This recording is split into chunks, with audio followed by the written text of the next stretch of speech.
We're here with the 2015 Nissan Leaf SL version. New updates for 2015 include the S model now comes standard with cruise control. SL and SV versions come standard now with both voice activated text messaging and entry for navigation systems. Would you like to access phone, navigation, zero emission, or car wings? So if you're taking a look at the 2015 Nissan Leaf trim levels, the base model S, you're going to be getting the Nissan Intelligent Key, which includes push button start. You get heated front and rear seats, the 80 kilowatt electric motor, which obviously includes zero tailpipe emissions. You also get the Bluetooth hands-free phone system. If you step up to the SV version, you're going to get partially recycled seats. You get the Nissan Car Wings mobile application for iOS and Android. You get 17-inch alloy wheels, as well as the Nissan navigation system. You also get the 6.6 kilowatt onboard car charger. The Leaf has 3 drive positions: reverse, drive, and B mode. Nissan made reversing easy with their around view monitor by using 4 cameras mounted on the front and rear bumpers and under both side mirrors. This gives you an easy top view around the car, making sure you never bump, scratch, or crash into anything when backing up or parking your Leaf. To access reverse, you simply push left and forward on the shifter.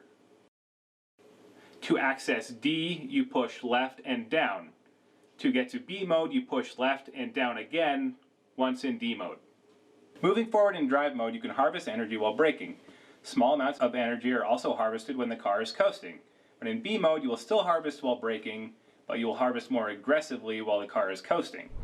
So we're now cruising freeway speeds, and I just got my first battery level is low warning on the Leaf, which apparently comes on at 13 miles of range. I'm currently down to 10, which is a little nerve-wracking.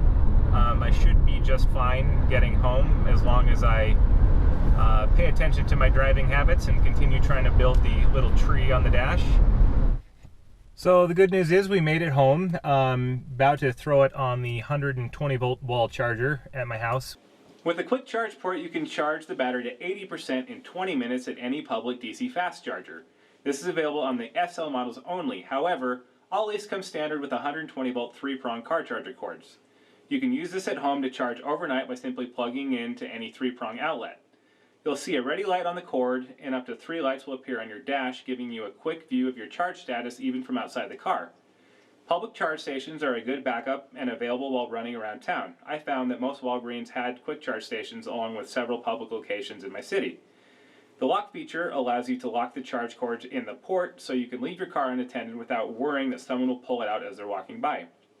Your Leaf will also help you find nearby charge stations with a quick touch of a button on the steering wheel, and can even set it as the navigation point. If you're charging overnight at home, you can also use the Nissan Car Wings app, which will allow you to set the car to begin heating before you get in it.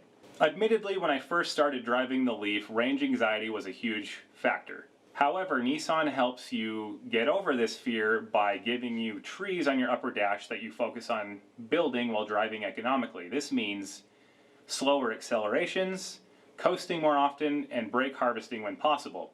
By keeping an eye on the trees you build, you can build up to 5. You will have to charge less often and experience slower range depletion. So I had the 2015 Nissan Leaf for a week. When I first got the car, I was very nervous about the range.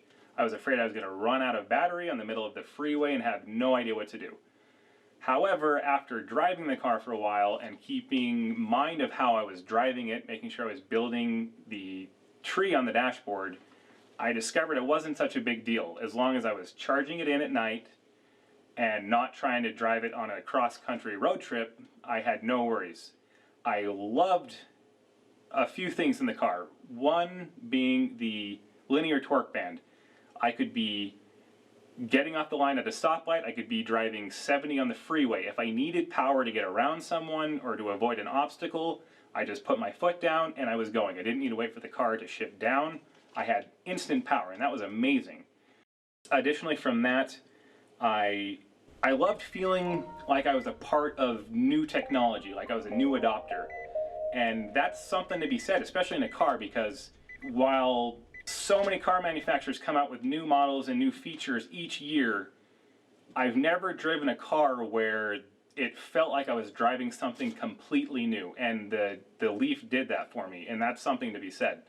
So while if you're researching electric cars and maybe on the fence and maybe thinking hybrid or full electric was something impressive to me at the end of the week. It took me some time to get used to it, but once I did, I thought it was a great car. If you're commuting, grocery getting, whatever it is, as long as you're keeping mind of how you're driving, you'll have no issues, and I really think you'll end up enjoying the car. Thanks for watching Weekly Drive. If you can take a moment and subscribe, you'll be notified of new videos as we release them. And right now you can check out our latest video, which is the 2015 GMC Sierra 2500 HD.